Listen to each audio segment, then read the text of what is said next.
నేను ఆ చుట్టాల కాలం చెప్పాలా ఇట్లా పండుగ ఉందని చెప్తే మరి పరాకట్లా ఎక్కడ పోయినా పత్త లేకుండా పోయా ఇంట్లో ఎల్లమ్మ పండుగ ఉందని చెప్పి మరి నువ్వు అందరికి ఫోన్ చేసి తెలియదు నేను చెప్తే వస్తారు వాళ్ళు ఎవరు వాళ్ళు అంటే నువ్వు బుట్ట పిల్లగాడువా నేను చెప్తే వస్తాడని మాట్లాడుతున్నావు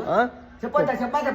పొద్దున్నే 6 గంటలకు లేపి కళ్ళు తేవాలంట పోయాను కళ్ళు ఎందుకు కళ్ళు తెచ్చి పెట్టమని చెప్పి ఏం చేసావు కళ్ళు నిన్న నీ కడుపు ఎక్కడ తాగలేమరా నీకు పోయా నీకు చెప్తుంటురా ఒకటే చెప్తా నేను నాకు ఎల్లమ్మ కాడ కళ్ళు సాగబెడతాన విషయం నాకు తెలియదు మా దోస్తు గారు ఫోన్ చేసిండు నేను కళ్ళు గ్లాస్లో పోసుకొని తాగినా ఆ కళ్ళు అంట ఒక సెట్ కళ్ళు తీసుకొచ్చి ఎల్లమ్మ కాడ సాగబెట్టేది ఉండనట మనం కళ్ళు సాగబెట్టాలని నువ్వు నాకు చెప్పినావా నేను ఒక గ్లాస్ తాగినా తప్పేముంది గ్లాస్ కళ్ళు వస్తే ఆయన తప్పేముంది ఇప్పుడు చెప్పనైనా చెప్పాలి మళ్ళా